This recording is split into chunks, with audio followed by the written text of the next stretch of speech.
नमस्कार दोस्तों। क्या लगता है आपको इस बार दिल्ली विधानसभा चुनाव में क्या होने वाला है?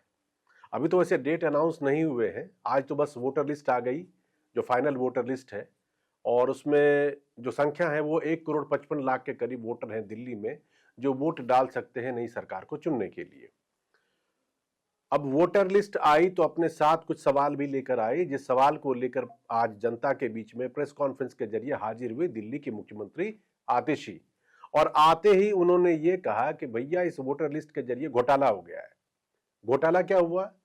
तो घोटाला ये हुआ है कि जो केजरीवाल साहब की जो सीट है, अरविंद केजरीवाल की सीट नई दिल्ली, उस नई दिल्ली सीट पर वोटरों के नाम काटे छाटे गए और कुल मिलाकर कहानी ऐसी हो रही है ताकि केजरीवाल जी को हराया जा सके। नई दिल्ली विधानसभा में एक बहुत बड़े स्तर पर एक वोटर स्कैम देश के सामने आया है। अगर आप आंकड़े देखिए तो नई दिल्ली विधानसभा, जिसमें तकरीबन 1,00,000 वोटर हैं, इस 1,00,000 वोटर की विधानसभा में 15 दिसंबर और 2 जनवरी के बीच में 10,500 वोटर्स की एडिशन की एप्लीकेशन आ गई।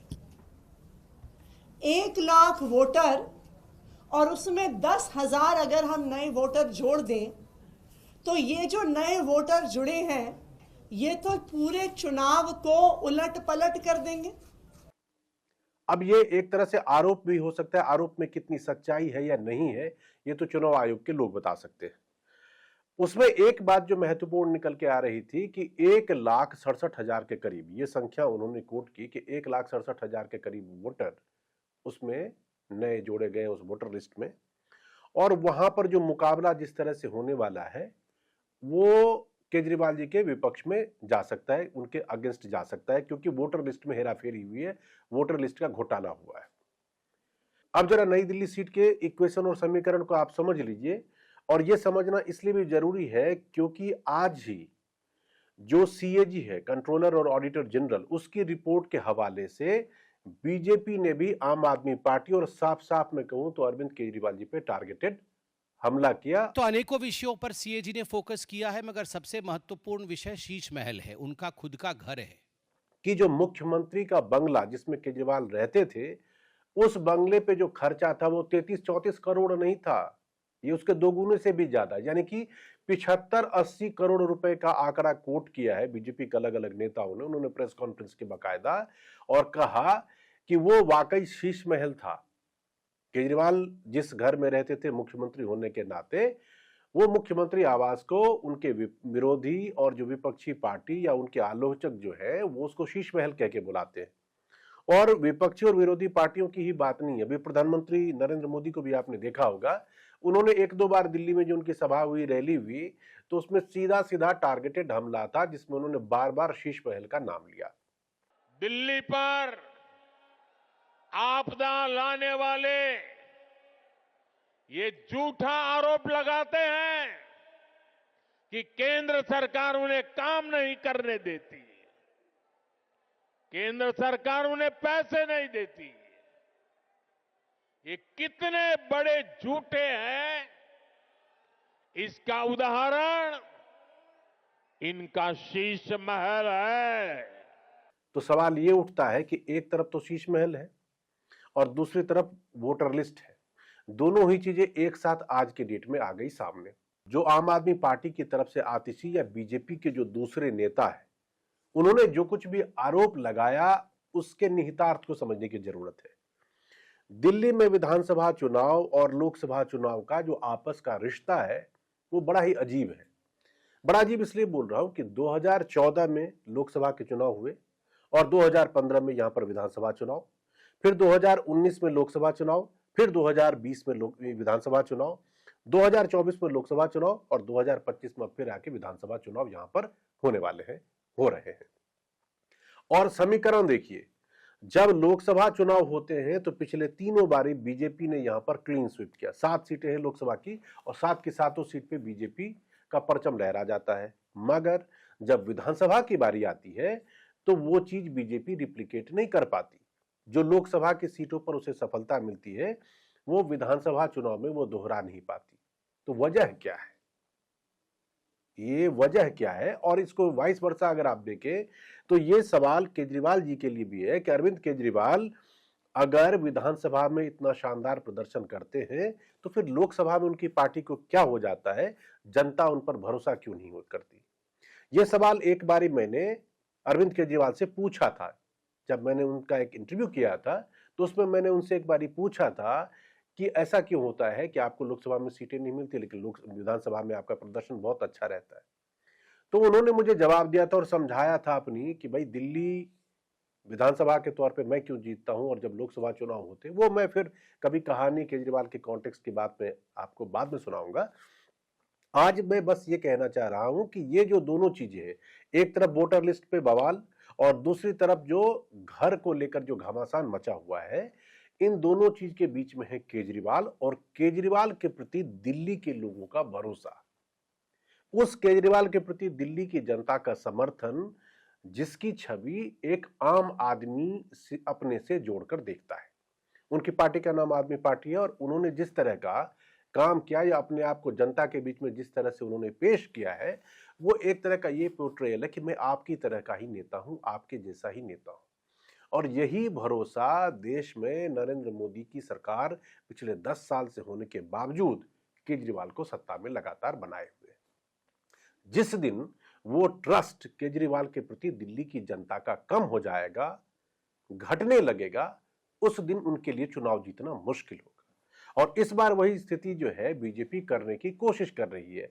इसीलिए बीजेपी जो कुछ भी कर रही है उसका सिर्फ और सिर्फ एक है। देखिए, राजनीति में आरोप प्रत्यारोप तो लगते रहते हैं कि आपने विकास का काम नहीं किया, ये नहीं हुआ, वहां पर वो बिल्डिंग नहीं बनी, वो नहीं।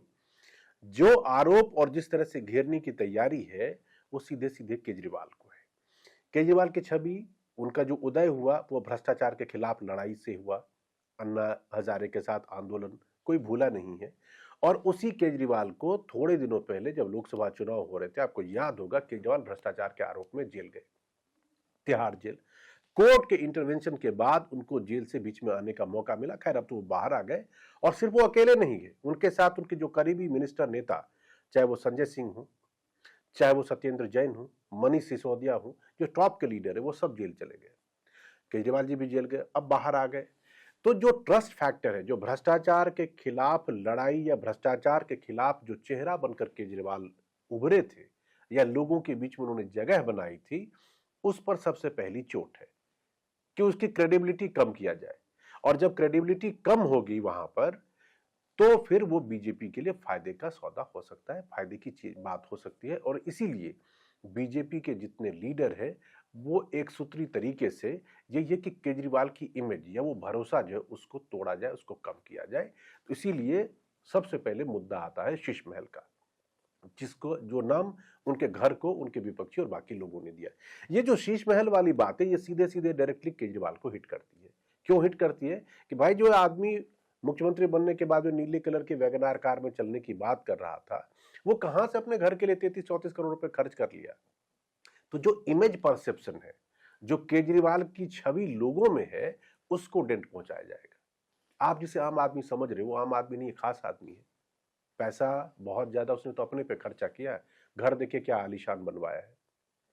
अब इसमें सच्चाई कितनी है, इसके पीछे की कहानी कितनी है, इसके पीछे राजनीति क्या है, कौन सी जनता जाके चेक करने वाली है? कौन सी जनता जाएगी और पूछते फिरेगी कि भैया इसमें सच्चाई क्या है? 80 करोड़ खर्च हुए कि 200 करोड़ खर्च हुए कि 8 करोड़ खर्च हुए?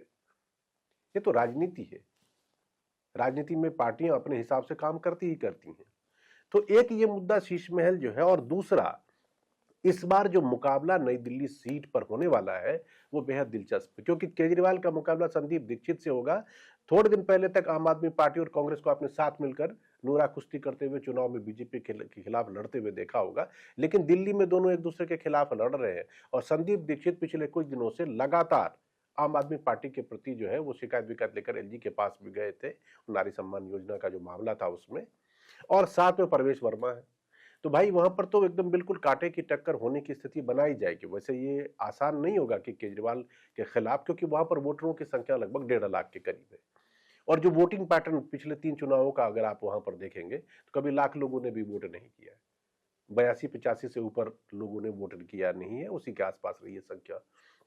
और केजरीवाल के पिछले 3 चुनाव 2013 में तो उन्होंने शीला दीक्षित को हरा दिया था, उसके बाद से आप अगर 2015-2020 देखेंगे तो उनका वही 44,000, 52,000, 48,000 ऐसे ही वोट मिले हैं, जबकि उनका जो नेक्स्ट नंबर 2 है, जो बीजेपी के कैंडिडेट, उनको कभी 30,000 नहीं मिले, 30,000 से कम वोट पे ही वो रुक गए। तो आज जो आतिशी बात कर रही थी 10,000 वोटों की, तो वो 10,000 वोट वाकई बहुत डिसाइसिव हो सकता है। वो तो खैर देखिए राजनीति की बात है, जब लिस्ट आती है, अब वोटर लिस्ट आई तो उस पर कहेंगे, फिर उसके बाद हो सकता है थोड़े दिन बाद इस पर हमने ईवीएम को लेकर भी विवाद देखा, बात वो नहीं है। इस चुनाव जो 2025 में जो दिल्ली विधानसभा चुनाव है, मेरी नजर में, ये मेरी निजी राय है, 100% बीजेपी की सिर्फ और सिर्फ एक ही कोशिश है, वो कोशिश ये है कि केजरीवाल की जो क्रेडिबिलिटी, जो साख और उसके प्रति लोगों का जो विश्वास और भरोसा है, जो ईमानदारी पर, उसको किसी तरह से हिलाया जाए। और अगर ये काम करने में बीजेपी सफल हो पाती है तो केजरीवाल के लिए मुश्किल तभी पैदा होगी।